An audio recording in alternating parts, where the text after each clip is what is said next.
देखो, तो देखो सबसे पहले तो मैंने आपको ये बताया था कि ये जो स्ट्रक्चर्स होते हैं ना, इन स्ट्रक्चर्स में हम 1 degree carbon, 2 degree carbon, 3 degree carbon, 4 degree carbon, ये सब पता कर सकते हैं। कैसे पता करते हैं कि जो कार्बन एक और कार्बन से कनेक्टेड है, मतलब मान ली ये कार्बन है, ये एक और कार्बन से कनेक्टेड है, तो ये भी 1 डिग्री हो गया, ये भी 1 डिग्री हो गया। अब बाकी या तो हाइड्रोजन होंगे या फिर ऑक्सीजन होंगे, कुछ कुछ ऐसा दूसरा एटम रहेगा, वो कार्बन नहीं होगा। ठीक है ना। फिर 2 डिग्री कार्बन में जो कार्बन दो अलग अलग, दो और कार्बन से अटैच्ड हो, जैसे मान लो ये ऐसे कार्बन आ गया ये बीच में, तो ये वाला जो बनेगा ये बनेगा 2 डिग्री। क्यों? क्योंकि ये दो और कार्बन से कनेक्टेड है। ऐसे ही 3 डिग्री मतलब 3 डिग्री मतलब जो 3 और कार्बन से कनेक्टेड है। 4 डिग्री जो 4 और अलग अलग कार्बन से कनेक्टेड है, जैसे मान लो ऐसे चारों तरफ उसके कार्बन ही कार्बन है, तो ये जो बीच वाला है ये बनेगा 4 डिग्री। अब देखो जो हाइड्रोजन था वो भी तो सिंपल है भाई। देखो हाइड्रोजन मैंने समझाया भी था आप लोगों को, कुछ लोग बोल रहे कि सर हाइड्रोजन वाला समझ में नहीं आया। देखो देखो आपको क्या करना है, 1 डिग्री कार्बन पता करना है, 2 डिग्री, 3 डिग्री, 4 डिग्री, फिर आपको क्या करना है, उनके ऊपर हाइड्रोजन गिन लेने हैं।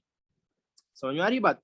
तो जो 1 डिग्री कार्बन के ऊपर जितने भी हाइड्रोजन होंगे, hydrogen atoms connected to 1 degree carbon, अगर आपको ये पता चल गया कि 1 डिग्री कार्बन ये होता है, तो इसके ऊपर जो भी हाइड्रोजन होगा वो 1 डिग्री हाइड्रोजन होगा।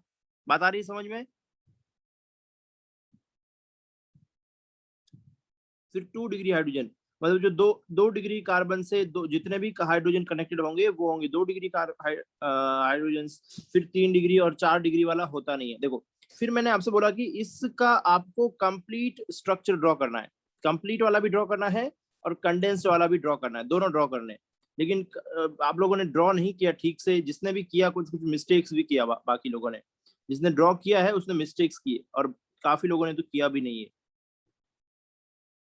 तो ट्राई, देखो भाई मैंने बोला था ना ट्राई करना है आपको, सही आंसर आए गलत आंसर आए वो हम देखेंगे। देखो सबसे पहले तो आप हम क्या करते हैं, कंप्लीट स्ट्रक्चरल फॉर्मूला ड्रॉ करते हैं।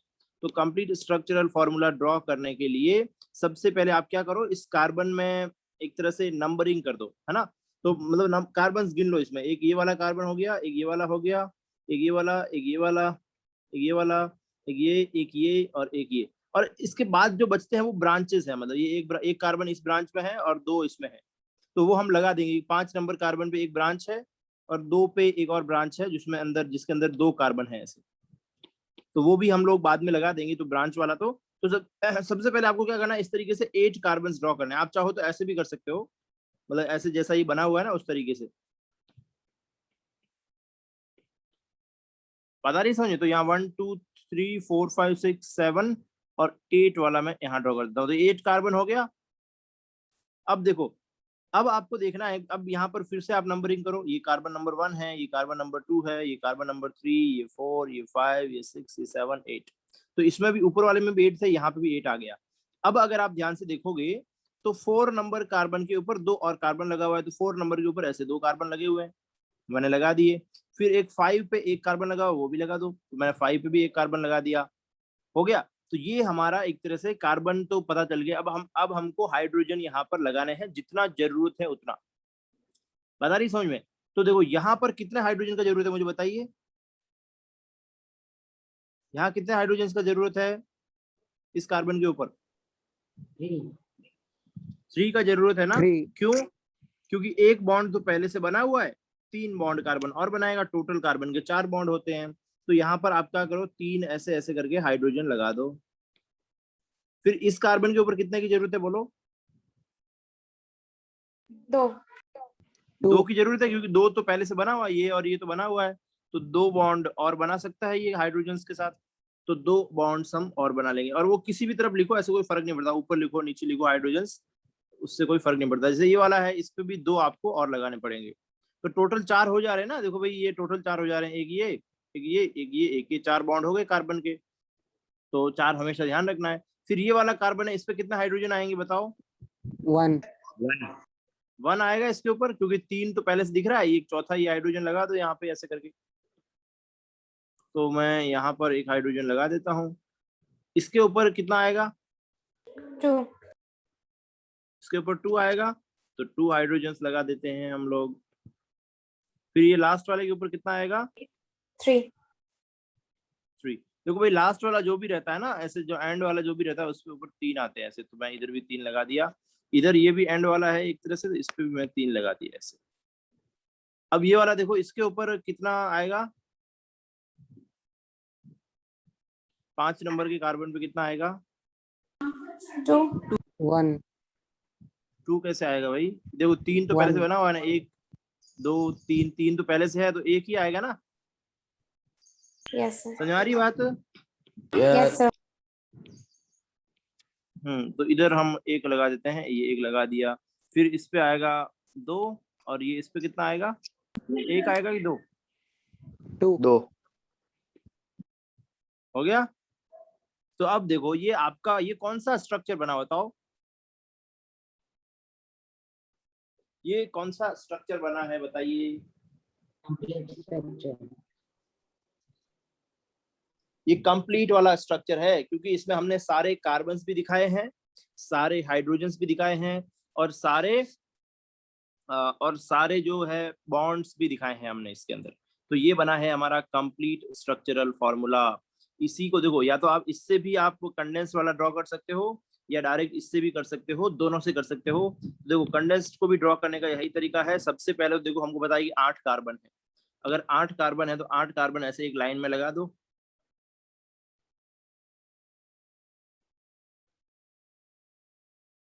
ठीक है, कितना हुआ, 3 3 6 7 और 1 8 हो गया।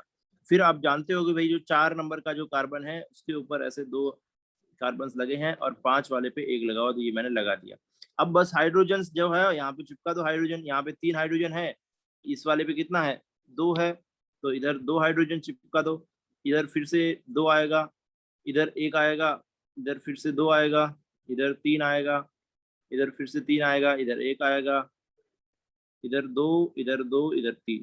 तो या तो आप ऐसे लिख लो, ये एक तरीका है कंडेंस वाला लिखने का, ठीक है, या इसे स्ट्रेट लाइन में भी लिख सकते हो, या ऐसे ऐसे लिखो, कोई फर्क नहीं पड़ता है, एक ही बात है ना। और या फिर आप ऐसे भी लिख सकते हो, जैसे मैंने आपको पहले बताया था कि ये CH3 है, फिर CH2 एक बार और 2 बार आ रहा है ना, तो आप इसको ऐसे भी लिख सकते हो, CH2 2 टाइम्स। फिर जो ये वाला है ये CH है, जो CH जो है उसके ऊपर आपको एक CH2 CH3 दिख रहा है, ये वाला, तो जो बाहर है उसको हम ऐसे ब्रैकेट के अंदर लिख देते हैं, ठीक है। तो ये मैंने ऐसे ब्रैकेट में लिख रहा हूँ। देखो आपको जो जो ठीक लगे ना, ये 2 तरीके हैं इसको लिखने के, ये वाला भी यूज कर सकते हो, या ये वाला दोनों में से कोई सा भी यूज कर सकते हो। फिर नेक्स्ट जो है वो CH है, उसके अंदर एक CH3 है, जो कि ब्रैकेट में डाल रहा हूँ मैं, क्यों, क्योंकि वो बाहर है ना, ये ऐसे ब्रैकेट में डाल दो। और उसके बाद फिर से देखो CH2 2 टाइम्स, और फिर लास्ट में CH3, तो ऐसे भी लिख सकते हो, ये भी तरीका है। फिर आपसे पूछा है कि इसका मॉलिक्यूलर फॉर्मूला भी बताना है, तो मॉलिक्यूलर फॉर्मूला बताने के लिए क्या करते हैं, सबसे पहले सारे कार्बन्स गिन लो। तो टोटल कार्बन्स कितने हैं इसमें बताइए,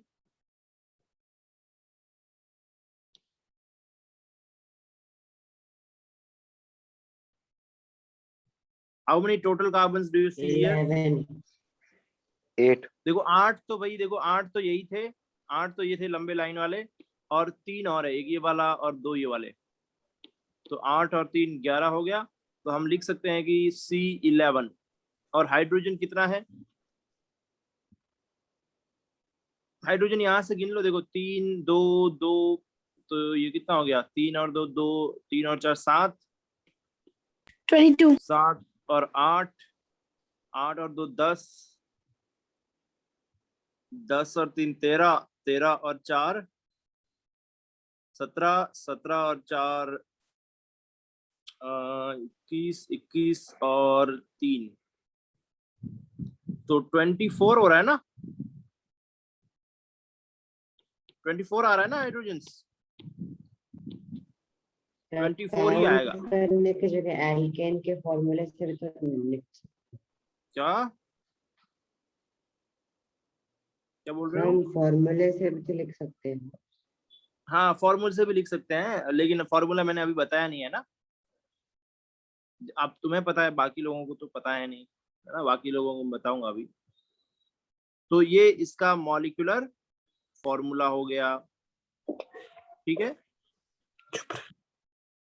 और फिर और क्या पूछा गया है आपसे इस क्वेश्चन के अंदर, और आपसे पूछा गया कि how many 1 degree carbon, how many 2 degree carbon, how many 3 degree carbon. तो भाई देखो ये तो बहुत सिंपल है, जो कार्बन एक और कार्बन से कनेक्टेड होता है वो 1 डिग्री होता है। तो मैं इधर वाला में लिखता हूँ 1 डिग्री 2 डिग्री है ना, ये नीचे वाले जो है इसमें मैं 1 डिग्री 2 डिग्री लिखता हूँ। तो ये कार्बन कितना डिग्री है बताओ?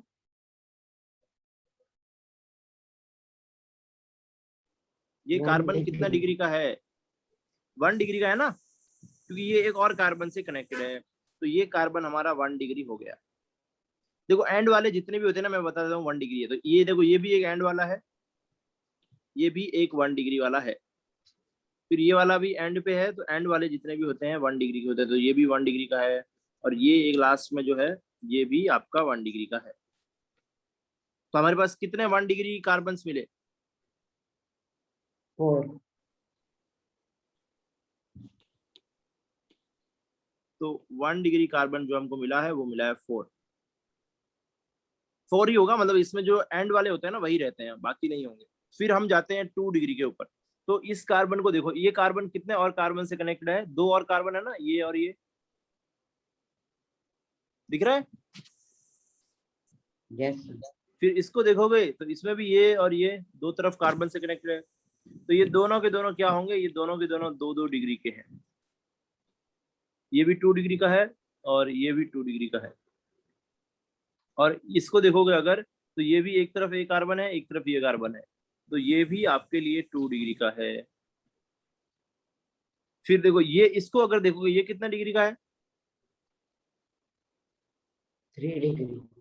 देखो भाई 3 बॉन्ड दिख रहे हैं ना आपको, कार्बन कार्बन वाले, 1 2 3। तो अगर 3 कार्बन वाले बॉन्ड दिख रहे हैं मतलब ये 3 डिग्री का है। फिर ये देखो इसमें भी 3 दिख रहा है, एक ये वाला, एक ये वाला, एक ये वाला, तो ये भी आपका 3 डिग्री वाला है। फिर ये 2 डिग्री का है और ये 2 डिग्री का है। तो आप गिन लो कि 2 डिग्री वाले कितने मिले हैं।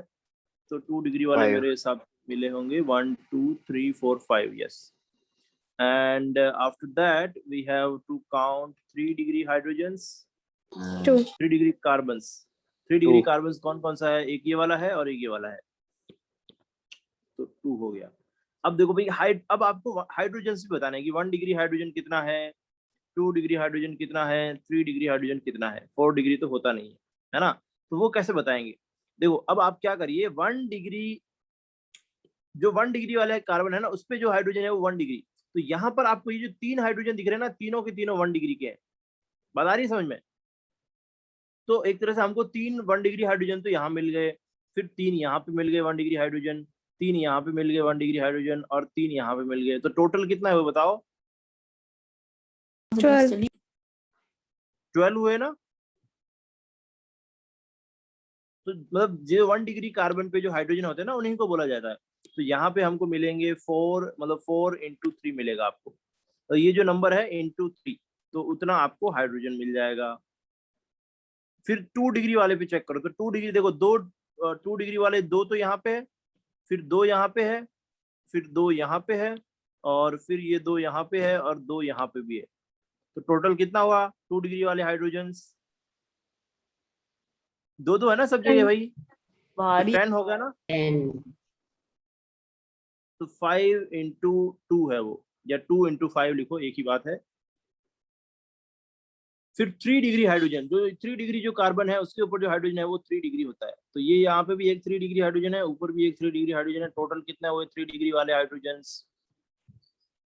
बोलो। 2 ही हुआ ना, दोनों पे एक एक है। तो ये होगा आपका 2 × 1, है ना। तो ये टोटल 12 है, ये टोटल 10 हुए, और ये टोटल 2 हुए। तो इस तरीके से आपको ये क्वेश्चन करना था। देखो आप लोगों ने, बहुत सारे लोगों ने मिस्टेक किया। एक स्टूडेंट ने बोला कि सर ये तो हमको निकालना ही नहीं आया। देखो इजी है भाई, आपको निकालना नहीं आया, आप यहाँ से पढ़ सकते थे, फिर ट्राई करना था। ट्राई करने को बोला था ना, गलत सही तो ठीक है, होता रहता है। फिर एक स्टूडेंट ने क्या किया, एक स्टूडेंट ने ये हाइड्रोजन गायब कर दिया यहाँ से। या एक या ये दो गायब कर दिए थे, एक या दो, पूरा बाकी पूरा ठीक था। तो हाइड्रोजन एक भी अगर गायब कर दोगे तो आपका तो आंसर गलत आ जाएगा। जितना हाइड्रोजन चाहिए उतना पूरा लगाना पड़ेगा आपको। ठीक है, तो इस तरीके से आपको ये क्वेश्चन अटेंड करना था। लिखिए, इसको लिख लो पहले, फिर हम नेक्स्ट क्वेश्चन पे चलते हैं।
नीतीश, होमवर्क नहीं सेंड किया तुमने? क्यों?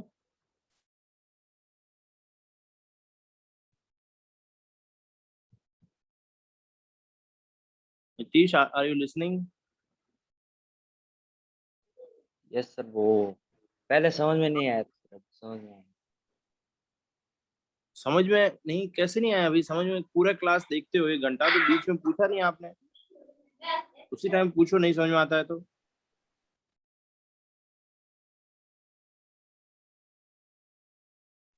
सर वो बीच में हाइड्रोजन और थोड़ा सा समझ में नहीं आया था, अब समझ में आ गया, क्लियर हो गया, डाउट था। तो जितना आया उतना तो करना चाहिए था ना। और भी क्वेश्चन थे ऊपर, और भी क्वेश्चन थे, वो लुईस बॉन्ड वाले, वो भी नहीं किए।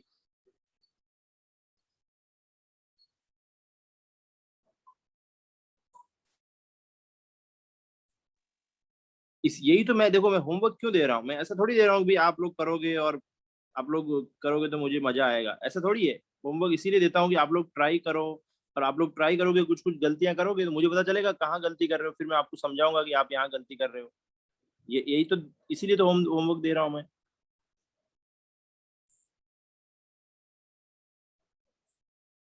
अगर समझ में नहीं आता तो पूछना है क्लास में उसी टाइम, ठीक है? Okay sir.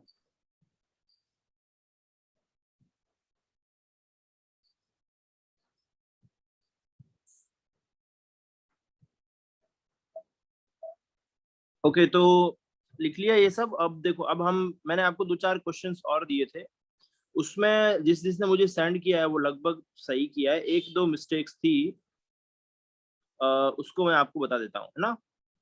जैसे ये वाले थे, draw Lewis dot structure of neon F2O2 N2Cl2CO2, है ना।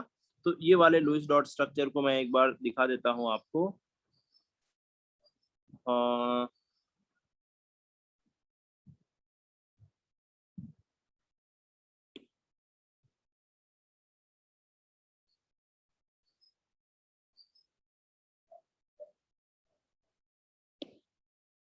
ठीक है, तो देखिए यहाँ पर देखो, सबसे पहले आपको बोला है कि नियॉन का आपको लुईस डॉट स्ट्रक्चर बनाना। नियॉन का एटॉमिक नंबर बताओ, 10 होता है ना। तो आपको सबसे पहले इसका कॉन्फ़िगरेशन लिखना है, 1s2 2s2 2p, कितना आएगा? 6 आएगा ना। हाँ, तो देखो पहले शेल के अंदर 2 इलेक्ट्रॉन है और दूसरे शेल के अंदर 8 इलेक्ट्रॉन है। मतलब इसका ऑक्टेट जो है वो कंप्लीट है, कंप्लीट है ना ऑक्टेट। तो आपको क्या Yes, करना है, sir. ऐसे नियॉन बनाना है और उसके चारों तरफ ऐसे 8 इलेक्ट्रॉन ड्रॉ कर दो।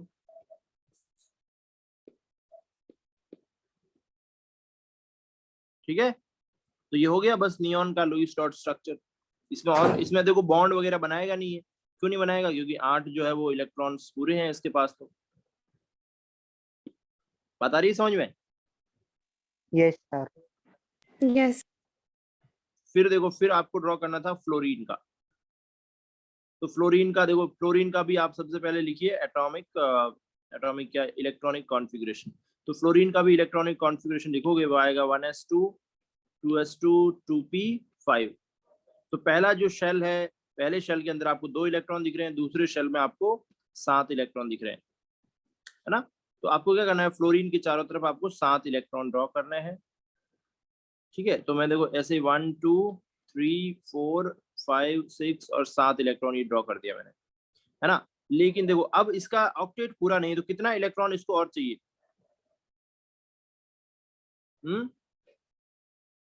ऑक्टेट पूरा 1. करने के लिए कितना इलेक्ट्रॉन और चाहिए? 1 बोलो। 5 1 1 चाहिए ना। तो देखो अब ये क्या करेगा, तो एक बॉन्ड ये बनाएगा, मतलब हमको ये पता चल गया। अभी देखो 7 + 1 चाहिए ना 8 के लिए भाई, तो एक बॉन्ड ये बनाएगा। फिर तो एक बॉन्ड इस वाले से बना दो ऐसे करके, ये एक फ्लोरीन और लो और उसके ऊपर भी इस तरीके से आप लोग ड्रॉ कर दो 7 इलेक्ट्रॉन। देखो इस पे भी 7, इस पे भी 7 मैंने ड्रॉ कर दिए। अब ये क्या करेंगे, ये एक दूसरे से मतलब ऐसे शेयरिंग करेंगे, एक एक इलेक्ट्रॉन का। ये वाला इलेक्ट्रॉन एक तरह से शेयर हो रहा है, तो इसके पास भी इस तरीके से क्या हुआ, इसके पास भी 8 इलेक्ट्रॉन हो गए एक बॉन्ड बनाने से, और ये वाला जो है इसके पास भी एक एक इलेक्ट्रॉन हो गया। बता रही समझ में? तो या तो इसको ऐसे ड्रॉ करो या फिर इसको आप ऐसे भी ड्रॉ कर सकते हो।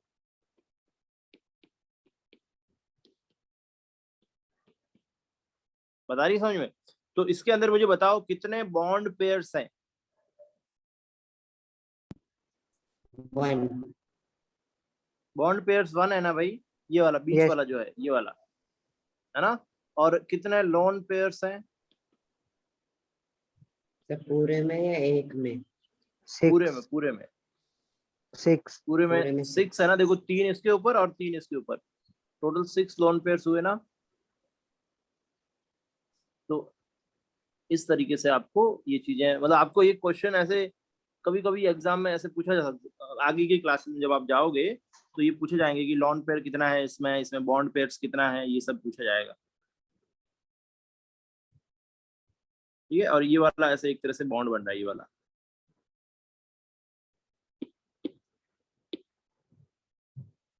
ठीक है, फिर उसके बाद आपको दिया हुआ था O2 का।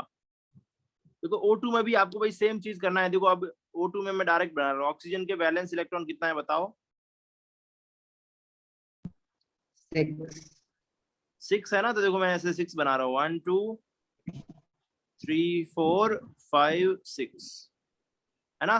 तो ये 6 इस पे मैंने बना दिए, 6 मैं दूसरे वाले पे भी बना रहा हूँ, इस पे भी 1 2 3 4 5 6।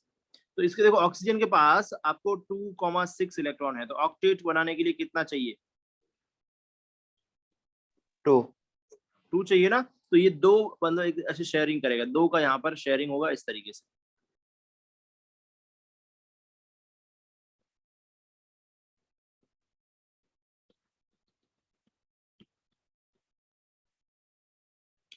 ठीक है, और इधर भी जो है वो इधर 2 का शेयरिंग होगा ऐसे।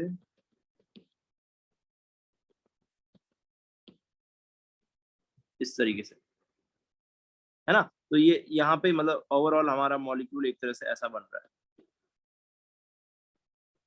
सभी को समझ में आ रहा है ना भाई? Yes, sir. अच्छा, देखो अब ऑक्सीजन के बाद हमारा नेक्स्ट कौन सा है? N2 है ना। N2 जो है N2, तो N2 का बनाना है। तो N2 के लिए अंदर N2 के अंदर नाइट्रोजन है, तो नाइट्रोजन का जब आप कॉन्फ़िगरेशन लिखोगे तो मिलेगा आपको 2,5। तो नाइट्रोजन को ऑक्टेट पूरा करने के लिए कितने इलेक्ट्रॉन चाहिए होंगे? 3. बोलो। 3 चाहिए, मतलब ये 3 बॉन्ड बनाएगा। बात समझ में आ रही है? तो नाइट्रोजन क्या करेगा, ऐसे 3 बॉन्ड्स बनाएगा। तो मैं जिधर बॉन्ड बनते हैं ना उधर हम 3 लिख देते हैं जनरली। जिस साइड से बॉन्ड बनाते हैं ना उस साइड में 3 लिख दो। बाकी दो को ऐसे ऊपर ऐसे लिख दो। ये एक नाइट्रोजन हो गया। अब ये दूसरा नाइट्रोजन जो ऐसा आएगा वो भी इस तरीके से 3 ये वाला करेगा और ये बाकी दो ऊपर रहेंगे। तो दोनों के पास 5-5 इलेक्ट्रॉन है ना। तो देखो हर बार जब बॉन्डिंग होती है तो उसका पर्पज यही होता है कि ज्यादा से ज्यादा 8 के पास चले जाए हम लोग। तो 8 के पास जाने के लिए ये क्या करेगा, इस तरीके से 3-3 ये ऐसे बॉन्ड बनाते हैं। और आप लोग ऐसा बोल सकते हो कि यहाँ पर ये ऐसे 3 शेयर करेगा, ठीक है। और ये जो दूसरा वाला है ये भी 3 शेयर कर रहा है ऐसे। तो दोनों को फायदा हो गया, दोनों का ऑक्टेट कंप्लीट हो रहा है। तो आप इसको ऐसे भी बना सकते हो, नाइट्रोजन ट्रिपल बॉन्ड नाइट्रोजन ऐसे। बताइए समझ में, ये आया समझ में भाई? Yes, sir. देखो Yes, जनरली sir. मतलब 3 से ज्यादा बॉन्ड नहीं बनते हैं, बात समझ में आ रही है? देखो या तो एक बॉन्ड बनेगा या दो बनते हैं या 3 से ज्यादा नहीं बनते। मतलब एक तरफ 3 से ज्यादा नहीं बनते, समझ में आ रही बात? ऐसे मतलब चारों ऐसे तो बन सकते हैं कि 4 तरफ 5 तरफ बन गया एक एक करके, लेकिन एक तरफ ऐसे 3 से ज्यादा नहीं बनते। ओके, मतलब इसको बोलते हैं, देखो इसको बोलते हैं सिंगल बॉन्ड, इसको बोला जाता है डबल बॉन्ड, इसको बोला जाता है ट्रिपल बॉन्ड, ठीक है। Yes, sir. Saurav, you have realized now what mistake you were making? Yes, sir. Okay, तो उसके बाद देखो, उसके बाद हमको चलना है क्लोरीन के ऊपर, ठीक है। तो जब आप क्लोरीन का बनाओगे भाई, देखो क्लोरीन का मैं इधर ही बनाता हूँ। देखो क्लोरीन जब हम बनाओ, क्लोरीन का जो कॉन्फ़िगरेशन होता है वो होता है 2,8,7 ऐसा कॉन्फ़िगरेशन होता है। तो the outer electronic configuration same है, मतलब उसका उधर भी 7 ही है मतलब। तो आपको क्या करना है, क्लोरीन ऐसे बनाओगे, उसके ऊपर 7 इलेक्ट्रॉन ऐसे आप ड्रॉ करोगे। फिर दूसरा क्लोरीन बनाओगे, उसके ऊपर भी आप 7 इलेक्ट्रॉन ऐसे ड्रॉ करोगे, है ना। और ये वाले दोनों जो है, ये वाले दोनों एक तरह से बॉन्ड बनाएंगे, बाकी के 6 जो है वो उनके आसपास रहेंगे। मतलब ये सेम स्ट्रक्चर बन रहा है, सेम, बस एफ की जगह Cl लिखना है। बता रही है समझ में?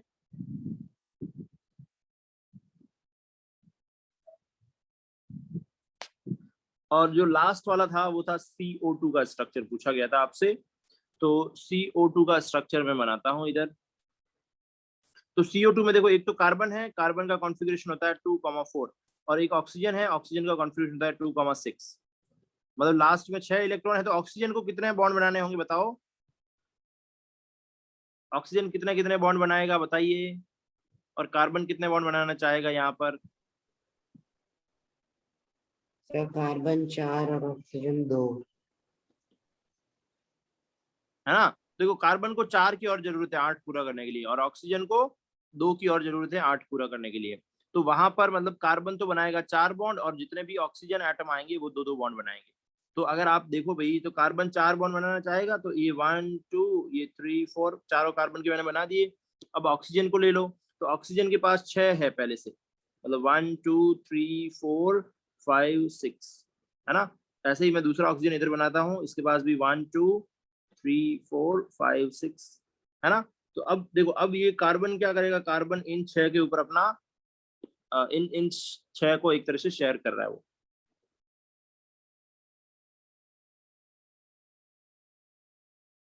इसको मैं थोड़ा सा इधर बनाता हूँ,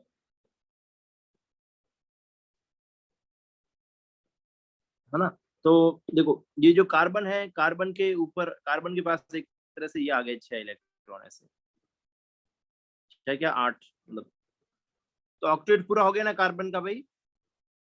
और ऑक्सीजन को क्या फायदा हुआ, ऑक्सीजन का भी एक तरह से ऑक्टेट यहाँ पर कंप्लीट हो गया।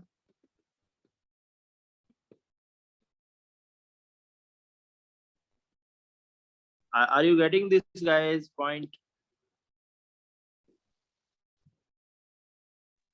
Yes, sir. बात समझ में Yes, आई ना? तो इस तरीके का आपको, ये इस तरीके का आपको स्ट्रक्चर दिखेगा कार्बन डाइऑक्साइड का।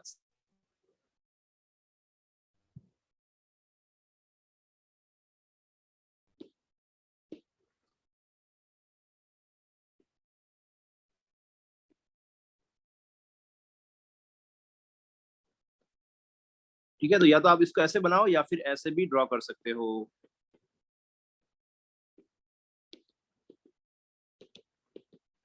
ऐसे, ठीक है। तो ये आपका CO2 मॉलिक्यूल का स्ट्रक्चर हो गया।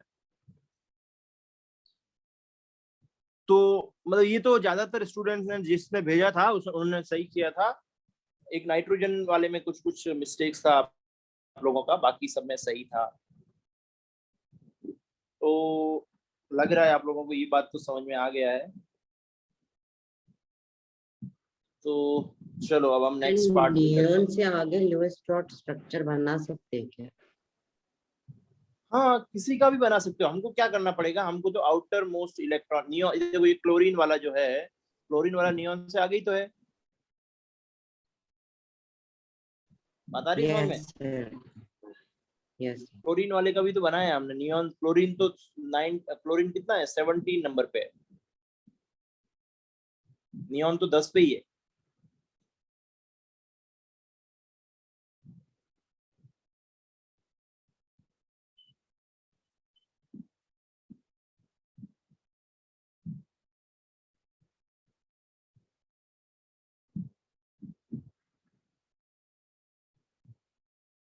ओके, तो देखो भाई, ये हमने कंप्लीट कर लिए हैं लुईस डॉट स्ट्रक्चर।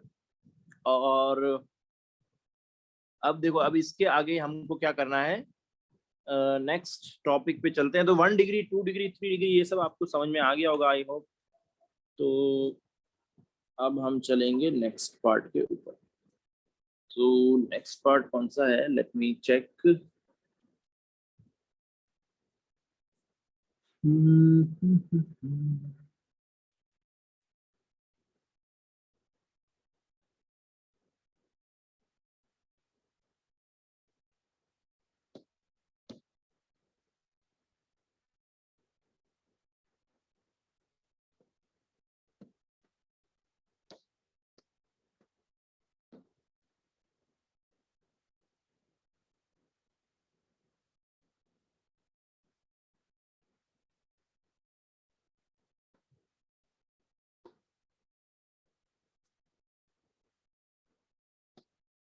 तो देखो, अब हम नेक्स्ट जो है वो ये वाला पढ़ेंगे, ये वाला पार्ट।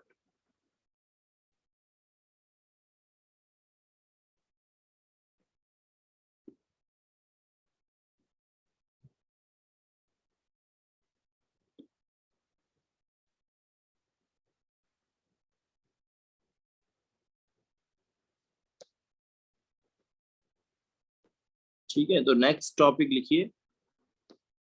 और नेक्स्ट टॉपिक ये लिखो।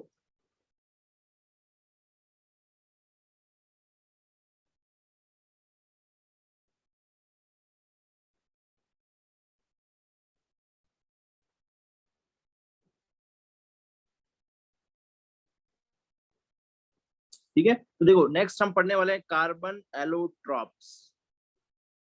देखो एलोट्रॉप एक नया वर्ड है आप लोगों के लिए। तो एलोट्रॉप का मतलब होता है, एलोट्रॉप का मतलब है एक ही एलिमेंट के अलग अलग फॉर्म। एक ही एलिमेंट के अलग अलग फॉर्म, जैसे आप लोग कभी जैसे मतलब अवतार टाइप देख लो। ये जैसे भगवान कृष्ण के कई सारे अवतार थे, कई सारे रूप थे, है ना, वैसा ही है ये। एक ही भगवान के बहुत सारे अलग अलग अवतार हैं ये, मतलब अलग अलग फॉर्म में वो एग्जिस्ट करता है ना। तो the phenomenon of existence of a substance in various physical form is known as allotropes. मतलब एक ही सब्सटेंस है, वो अलग अलग फॉर्म में एग्जिस्ट कर रहा है। और वो जनरली कार्बन में ऐसा होता है, कार्बन के बहुत सारे एलोट्रॉप्स हमको मिलते हैं। तो ये वैसे ही है जैसे भगवान विष्णु के कितने अवतार माने जाते हैं उनके, पता है आपको कुछ? विष्णु के कितने अवतार माने जाते हैं भाई? देखते नहीं हो थोड़ा बहुत आप लोग टीवी वगैरह कुछ ऐसा? कभी घर पे सुना हो कितने होते हैं? विष्णु के कितने अवतार है भाई? 2 या 3 तो पता है और नहीं पता। 10 है ना, दशावतार। आपने कभी ऐसे, एक मूवी भी है दशावतार करके। भगवान विष्णु के लगभग 9 या 10 है, मतलब ज्यादा भी हो सकते हैं, हमको नहीं पता। लेकिन मेरे हिसाब से 10 है। तो विष्णु मतलब 10 अलग अलग फॉर्म में मिल सकता है। तो वैसे ही ये जो कार्बन है, कार्बन भी बहुत सारे अलग अलग फॉर्म से मिलता है ना। मतलब हम चाहे तो इसका एक टेबल टाइप बना सकते हैं। तो देखो कार्बन, देखो टेबल बनने की जरूरत नहीं है। देखो जो कार्बन के जो एलोट्रॉप है वो दो टाइप के होते हैं, एक होता है क्रिस्टलाइन और एक होता है अमॉर्फस। तो क्रिस्टलाइन में क्या होता है, देखो क्रिस्टलाइन में ऐसा होता है कि atoms are properly arranged in a particular order. मतलब एटम क्या होगा, ऐसे पर्टिकुलरली एक हर एक डिस्टेंस फिक्स होगा उनके बीच में और वो ऐसे अरेंज्ड होंगे, मतलब है ना। इधर ऐसे बिल्कुल वो अरेंज्ड होते हैं इसमें, ऐसे एक फिक्स्ड ऑर्डर में। जैसे उनको, जैसे क्लास में आप लोग कैसे बैठते हो फिक्स्ड ऑर्डर में, जब जब टीचर पढ़ा रहा होता है ना स्कूल में, तो वो एक फिक्स्ड ऑर्डर है, ऐसे ऐसे आप लोग बैठते हो। तो ये जब जब फिक्स्ड ऑर्डर जो होता है ना, उसको हम बोलते हैं क्रिस्टलाइन फॉर्म, है ना। और इधर क्या होगा, इधर ऐसे रैंडमली होगा, इधर ऐसे रैंडमली कहीं भी बैठे हो। जब आप दोस्तों के साथ गप्पे मार रहे होते हो, खेल रहे होते हो, तो ऐसे रैंडमली बैठते हो ना, तो ये ऐसे रैंडमली है। दोनों में फर्क दिख रहा है डायग्राम में। अगर आप चाहो तो ऐसा Yes, sir. डायग्राम बना भी सकते हो। मैं ही बना देता हूँ, चलो ठीक है। तो इधर तो क्या है, फिक्स्ड अरेंजमेंट मिलेगा आपको। ये सेम सेम डिस्टेंस पे ऐसे आपको एटम्स मिलेंगे, ऐसे करके।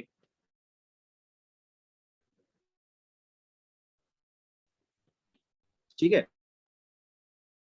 तो यहाँ पर ये एक तरह से मतलब फिक्स इनका, यहाँ पर एक तरह से इनका फिक्स फिक्स ये डिस्टेंस इस तरीके से।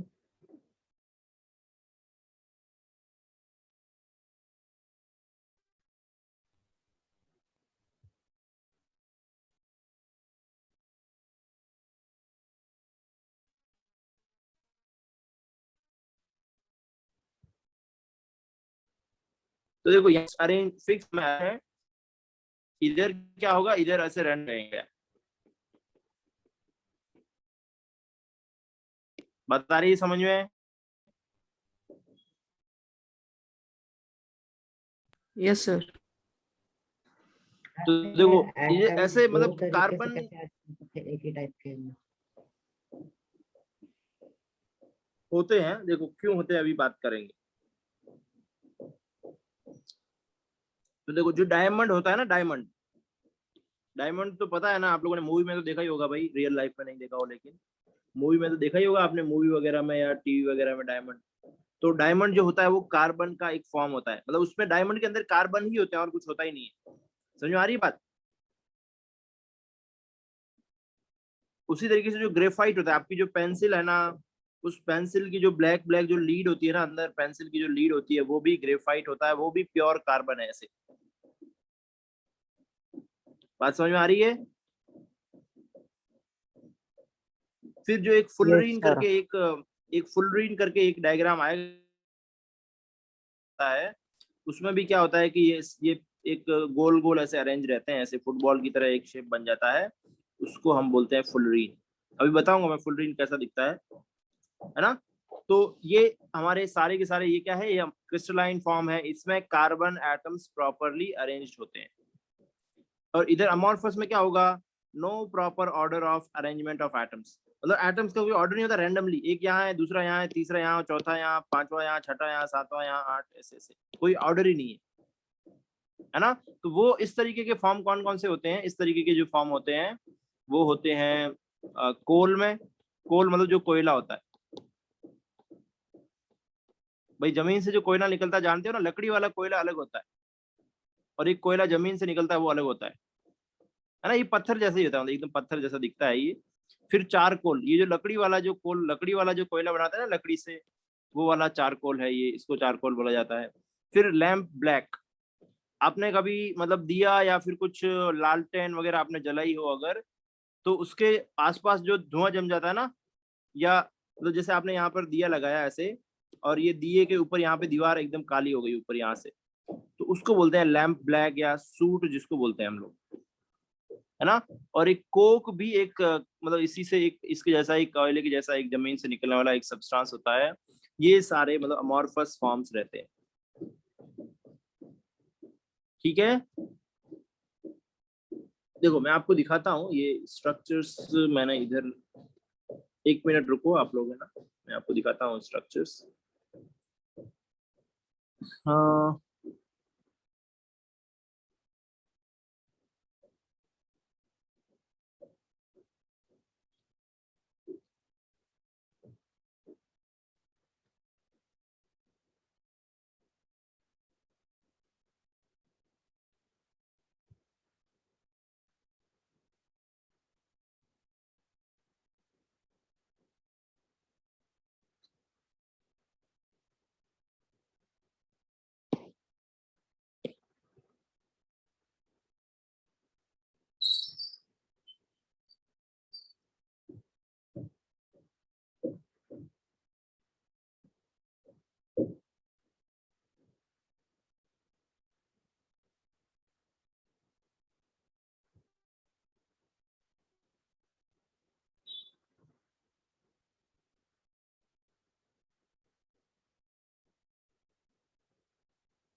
तो देखो ये जो स्ट्रक्चर्स दिख रहे हैं आपको, मतलब डायमंड में क्या होता है, देखो डायमंड में क्या होता है, कार्बन एटम इस तरीके से अरेंज रहते हैं। ये दिख रहा है, एक कार्बन दूसरे कार्बन से अटैच्ड है, फिर ये इससे अटैच्ड है, फिर ये इससे अटैच्ड है, फिर ये ऐसे। समझ आ रहा है? मतलब ऐसे ऐसे इस तरीके से डायमंड में कार्बन अरेंज रहते हैं। जो ग्रेफाइट में क्या होता है, इस तरह से लेयर्स होती है, एक लेयर है, ये दूसरा लेयर है, ये तीसरा लेयर है, और ये लेयर एक दूसरे के ऊपर खिसक जाती है, फिसलती है। मतलब भाई जब आप कागज पे लिखते हो तो कुछ लेयर क्या होती है, वहीं पे छूट जाती है ऐसे। तो इसी को बोलते हैं हम लोग, इसको ग्रेफाइट बोलते हैं। और जो फुलरीन जो होता है, ऐसे फुटबॉल के जैसा स्ट्रक्चर बनता है एकदम, फुलरीन या जिसको हम बक्की बॉल भी बोलते हैं, उसका स्ट्रक्चर आपको इस तरीके का दिखेगा। देखो यहाँ पे कुछ पेंटागॉन्स हैं, ये 5 मतलब कोने हैं ना इसमें, तो इसको बोलते हैं पेंटागॉन्स। और ये जो इसके पास वाला अगर देखोगे, इसमें 6 कोने हैं, तो इसको बोलते हैं हेक्सागोन। तो कुछ पेंटागॉन और हेक्सागोन मिल करके ऐसे फुटबॉल जैसे शेप बनाते हैं, जिसको हम बक्की बॉल भी बोलते हैं। ओके। और दूसरी तरफ क्या है, दूसरी तरफ ये कार्बन ब्लैक। तो कार्बन ब्लैक या जो लैंप ब्लैक है, ये वही है सूट, मतलब जो धुआं जम जाता है ना कहीं दीवार के ऊपर, उसको बोलते हैं कार्बन ब्लैक। फिर चारकोल, ये लकड़ी से जो कोयला बनता है वो वाला है।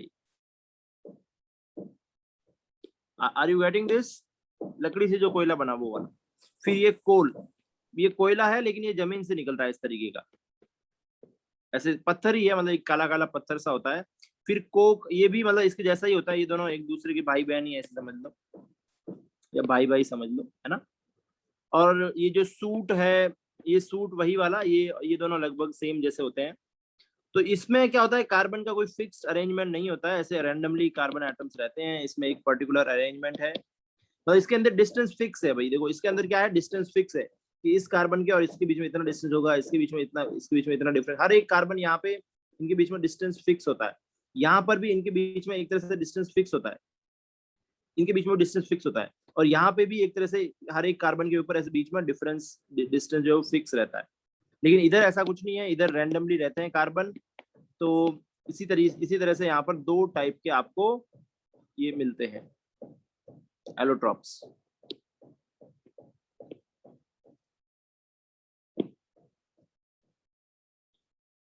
ये समझ में आया सभी को? Guys you have any question here? Diamond के अंदर बदल जाता है तो फिर क्या वो अरेंजमेंट कैसे हो जाता है फिर? क्या क्या बोल रहे हो, क्या बोल रहे हो, वापस बोलो एक बार। कभी कभी कोल डायमंड के अंदर बदल जाता है ना, तो फिर वो कैसे होता है? हर बार जो डायमंड सारे जो बनते हैं ना, वो कोल से ही बनते हैं, है ना। सारे जितने भी डायमंड बने वो कोल से बने हुए हैं। जमीन के अंदर जो कोयला है, उसी कोयले के अंदर हीरा निकल जाता है। कभी कभी सुना होगा ना आपने कि कोयले की खान से हीरा निकल गया। तो इसका मतलब ये है कि जो जितना भी हीरा निकलेगा वो कोयले की खान से ही निकलता है। और हीरा तो बहुत महंगा रहता है, कोयला तो बिल्कुल सस्ता है। तो कैसे हो जाता है ऐसा? ऐसा क्यों हो जाता है कि भाई किसी किसी कोयले की खान में हीरा निकल जाता है? वो तो बहुत रेयर चांस रहता है। देखो हीरा ऐसे इतना आसानी से नहीं मिलता है, बहुत मुश्किल से मिलता है। तो ऐसा क्यों हो जाता है कि कुछ कुछ जो कोयला है वो हीरा बन जाता है? तो उसके लिए आपको चाहिए होता है बहुत ही ज्यादा प्रेशर अप्लाई करना पड़ता है, बहुत ही ज्यादा टेम्परेचर भी अप्लाई करना पड़ता है। देखो ऐसा होता है कि इस कोयले को अगर आप एक बहुत ज्यादा टेम्परेचर, बहुत ज्यादा प्रेशर अप्लाई करोगे ना, तो देखो इसमें क्या होता है कि एटम बहुत पास पास में रहते हैं। मतलब ये जो एटम्स है ना कोयले के हीरे के बहुत पास पास में रहते हैं ऐसे। देखो यहाँ पे ऐसे दूर दूर है मतलब एटम्स इस तरीके से, लेकिन कोयले हीरे में क्या है, ऐसे वो बिल्कुल पास पास में एक दूसरे के। तो पास में लाने के लिए आपको क्या करना पड़ेगा, उनके ऊपर प्रेशर अप्लाई करना पड़ेगा और साथ साथ में एक टेम्परेचर भी अप्लाई करना पड़ता है, तभी वो पास में आते हैं, वरना वो पास में आते नहीं है ना। तो इसीलिए जब जैसे हीरे से, मतलब आपने कभी कभी स्टोरीज वगैरह सुनी होगी कि हीरे से कोयला बनने के लिए बहुत तप से गुजरना पड़ता है। तब मतलब बहुत ही आपको एक्सट्रीम कंडीशन से गुजरना पड़ता है। तो जब कोयले को आप एक्सट्रीम कंडीशन पे रखोगे, एक्सट्रीम मतलब बहुत ही ज्यादा प्रेशर अप्लाई कर दिया और बहुत ही ज्यादा टेम्परेचर अप्लाई करोगे, तब वो हीरे में कन्वर्ट हो जाता है। हो सकता है वो ग्रेफाइट में भी कन्वर्ट हो जाए, या हो सकता है वो फुलरीन अलग तरीके का होता है, फुलरीन नहीं बनता है ऐसे। फुलरीन तो मतलब इसके अंदर मिलता है हमको, ये जो सूट वगैरह होता है ना इसके अंदर। तो अगर आपको कोयले है, देखो अभी आप कोयले हो, मतलब ऐसे समझ लो, आपको अगर हीरा बनना है तो आपको क्या करना पड़ेगा, आपको बहुत एक्सट्रीम कंडीशन से गुजरना पड़ेगा, बहुत ज्यादा मेहनत करनी पड़ती है एक तरह से। समझ में आ रही है बात? तभी ये ऐसा होगा, नहीं तो फिर आप नहीं, अगर कम प्रेशर कम एक्सट्रीम कंडीशन से गुजरोगे तो फिर आप ग्रेफाइट बनोगे, और उससे भी कम एक्सट्रीम कंडीशन से गुजरोगे तो ये बन जाओगे धुआं, धुआं बन के उड़ जाओगे। Just just joking, okay. मतलब ऐसा कुछ नहीं है, लेकिन बनता सारे जो हीरे बनते हैं वो कोयले से ही बनते हैं, मैं इतना बता रहा सर फिर हूँ, ओके। जैसे अगर कोयले को एक्सट्रीम कंडीशन चाहिए तो फिर वो तो हम इजीली लेबोरेटरी में भी क्रिएट कर सकते हैं। लेबोरेटरी में बना सकते हैं, लेकिन लेबोरेटरी में जब एक्सट्रीम कंडीशन वो बहुत हाई होती है, बहुत ज्यादा हाई होती है। देखो धरती के अंदर कई किलोमीटर के अंदर ये कोयला दबा होता है, कई किलोमीटर अंदर, और वहां ज्यादा हाई होता है टेम्परेचर, वहां पर लगभग 1 लाख सेल्सियस के बराबर होता है। 1 लाख नहीं, फिर भी काफी हाई रहता है। मतलब धरती के बीच में आपको पता है ना, बिल्कुल लावा जैसा बह रहा है, और वहां से बहुत ज्यादा ये गर्म रहता है ऐसे, और वहां पे प्रेशर भी बहुत ज्यादा, ऊपर इतने सारे पत्थर आ गए उसके ऊपर, तो इसके ऊपर प्रेशर भी बहुत ज्यादा रहता है। तो इस वजह से वो कुछ अरेंजमेंट चेंज होके ऐसा बन जाता है। वो इतना लेबोरेटरी में पॉसिबल है, लेकिन अगर आपको लेबोरेटरी में बनाओगे तो हीरा आपको महंगा पड़ेगा ऐसे, मार्केट में उससे सस्ता मिल जाता है। तो वो मतलब फिजिकली वो क्या बोलते हैं, मार्केट में इकोनॉमी वाइज वो ठीक नहीं है। पता चला आपने ये हीरा बनाया, 5 अरब रुपए खर्च कर दिए इसको बनाने में लेबोरेटरी में, और ये मार्केट में तो इसका वैल्यू 5 करोड़ का ही है। हाँ, फिर क्या करोगे? या फिर ऐसा समझ लो कि 5 करोड़ आपने खर्च कर दिए और वो मार्केट में तो 5 लाख का ही है, फिर क्या करोगे? समझ आ रही है बात? बना सकते हैं, लेकिन वो महंगा पड़ता है ऐसे। अगर आप कोई ऐसा तरीका खोज लो कि कम पैसा खर्च करके भी डायमंड बना सकते हैं लेबोरेटरी में, तो बना सकते हैं, मतलब ऐसा कुछ नहीं है, लेकिन वो थोड़ा मुश्किल रहता है, बहुत ज्यादा हाई प्रेशर टेम्परेचर चाहिए, जो कि इतना लेबोरेटरी में इजीली पॉसिबल नहीं होता है। तो आपको ये डायग्राम्स नहीं बनाने हैं, ये आपको मैं नोट्स में दे दूंगा, लेकिन आप ये वाला बना लो डायग्राम ऐसे समझने के लिए। ये आ गया समझ में सभी को? Yes sir. Yes sir. तो अमॉर्फस क्या होता है ये भी पता चल गया ना, मतलब एक ही कार्बन के अलग अलग रूप है, मतलब, और सब में प्योर कार्बन है, कुछ मिक्सचर नहीं है यहाँ पे, सब में प्योर कार्बन ही है। प्योर कार्बन इतने सारे अलग अलग प्योर फॉर्म में एग्जिस्ट कर सकता है। समझ में आया बात? चलो उसके बाद हम चलते हैं नेक्स्ट टॉपिक के ऊपर। टाइम हो रहा है क्लास का, कोई बात नहीं, टाइम हो रहा है तो देखो अब ये एक लास्ट ये वाला चीज देख लेते हैं हम लोग, फिर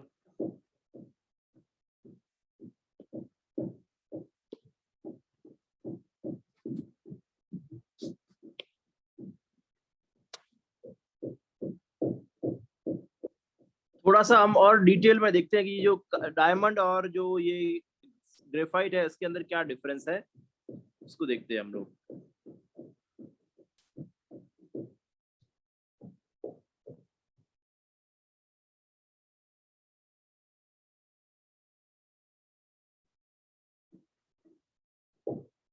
कॉपी तो हो गया, उसको पेस्ट कैसे करेंगे?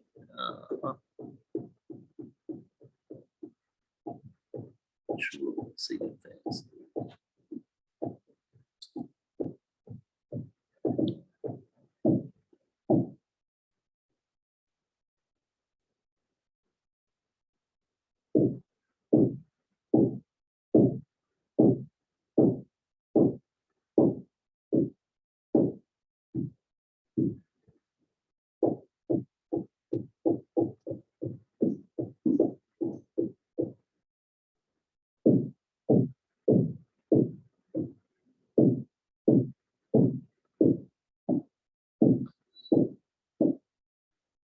चलिए, तो देखो अब हम क्या देख रहे हैं, नेक्स्ट हम देख रहे हैं difference between graphite and diamond. तो मेरी बात सुनो पहले, फिर लिख लेना आप लोग, पहले सुनिए ध्यान से। तो difference between graphite and diamond, तो डायमंड और ग्रेफाइट, देखो आपने स्ट्रक्चर तो ऊपर देखा है, स्ट्रक्चर तो आपने देखा है ना, ये देखो ये इस तरीके का डायमंड रहता है, ग्रेफाइट इस तरीके का देखने में रहता है। अगर आप ध्यान से देखोगे ना, मतलब माइक्रोस्कोप वगैरह जिससे हमको एटम्स दिख जाते हैं, तो आपको इस तरीके से एटम्स दिखेंगे कार्बन। तो कुछ और डिफरेंसेस देखते हैं। तो हार्डेस्ट नेचुरल सब्सटेंस, मतलब डायमंड बहुत ही हार्ड होता है, नेचुरली उससे कोई सब्सटेंस हार्ड होता ही नहीं है ना। फिर ग्रेफाइट में अगर देखोगे तो ग्रेफाइट ये स्मूथ एंड स्लिपरी रहता है। जब आप पेंसिल से लिखते हो भाई, तो पेंसिल से जब लिखते हैं तो क्या होता है, ग्रेफाइट की लेयर वहीं छूट जाती है। पेंसिल कागज पे घिसोगे तो वो ब्लैक ब्लैक जो पीछे रहता है वो ग्रेफाइट ही होता है। तो ये स्मूथ होता है और स्लिपरी रहता है। स्लिपरी रहता है तो एक लेयर नीचे, एक एक लेयर ऐसे खिसकता जाता है, आप फिर पेंसिल मतलब फिर उसे शार्प करके फिर लिखते हो। फिर देखो ईच कार्बन हैव 4 बॉन्ड्स, इसके अंदर आपको हर एक कार्बन के 4 बॉन्ड दिख रहे हो। देखो ये लास्ट वाले को छोड़ दो, ये कार्बन को देखो तो इसके 4 बॉन्ड रहते हैं, इसके भी 4 रहेंगे, मतलब ये दिखा नहीं रखे हैं लेकिन इसके भी 4 रहेंगे। हर एक कार्बन के 4-4 बॉन्ड रहते हैं।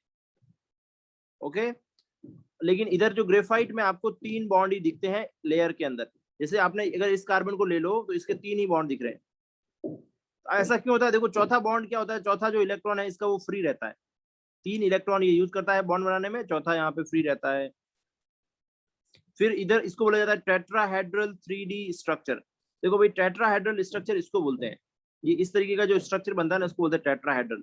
मतलब एक ऊपर की तरफ फिर नीचे ऐसे पिरामिड में ऐसे 3 है ना। मैं आपको टेट्राहेड्रल दिखाता हूँ कैसा होता है, एक सेकेंड रुको।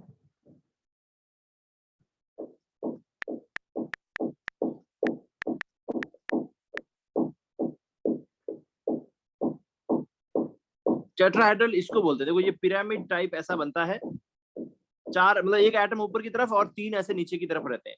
बात समझ में आ रही है? दिख रहा है भाई, ये दिख रहा है गाइस ये? Yes sir. तो इसको हम बोलते हैं टेट्राहेड्रल शेप।